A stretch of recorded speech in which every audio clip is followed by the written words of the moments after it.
Hey, good morning, everyone. In this video, I'm going to go through two of the questions in Chapter 5 quiz. So I don't want to leave you just with some of the questions. Most of the students did a really good job with this quiz.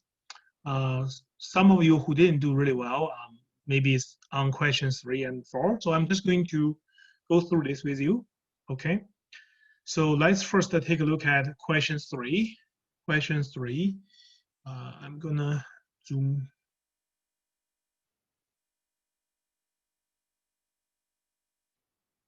Okay. So Mackenzie Ltd provides for doubtful accounts based on 4% of the credit sales. The following data are available for the current fiscal year. Okay, there are some data that I'm gonna show you soon. So they ask how much should be the balance in the allowance for doubtful accounts at December 31st. Okay, so that's the question. Okay, so now let's take a look at the data here. Okay, so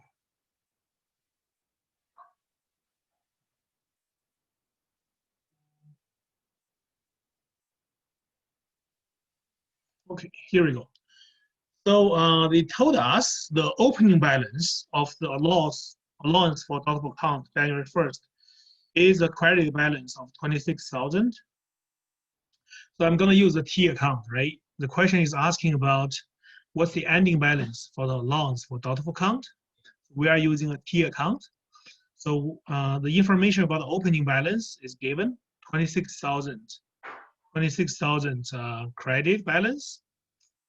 Okay, collection of accounts written off in prior years. So you may write off some balance in the prior year, but guess what? This year you were able to collect it, some of these written offs, right? So then, what's the journal entry for that? Okay, so I want to remind you about this. Okay, so for write-off entry, so your account receivable balance will be reduced, right? So you are going to credit, okay, accounts receivable, right? So that's your write-off means you write off the accounts receivable balance. At the same time, okay, you debit allowance for doubtful account, okay? So this is allowance for doubtful accounts means this is the amount of AR that are unlikely to be collected, right?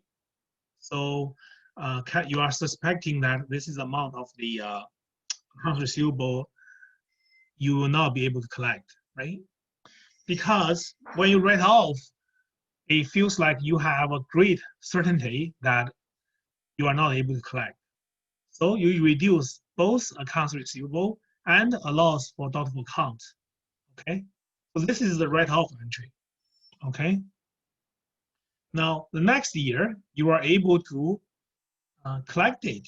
So you have to reverse this entry by recognizing you debit AR. Okay, and you credit allowance for doubtful account. Okay. So in this question, they told us that collection for accounts written off in previous years is 5,000. Okay, so when you reverse the 5,000, okay, you have to credit. You have to credit this allowance for doubtful account. Okay, when you reverse it, you credit. Okay. And the customer accounts written off as uncollectibles during the year. Okay, so during this year, the current year, you write off 39, okay, 39.85. Okay, when you write off, you are going to debit allowance for doubtful account. So you are going to debit allowance for doubtful account 39,850. Okay. Okay, so how about the current year? Okay, current years bad debt. So bad debt expense equals sales times 4%, right? In this question, we were told the bad debt expenses is expected to be 4% of the sales. The sales is 3.25 million times 4%. This gives me how much? So 12 times 3, 3 times 4, 12, 0.5 times 4, 1, 13, right? So that's going to be 0.113 million. So it's going to be $100,000.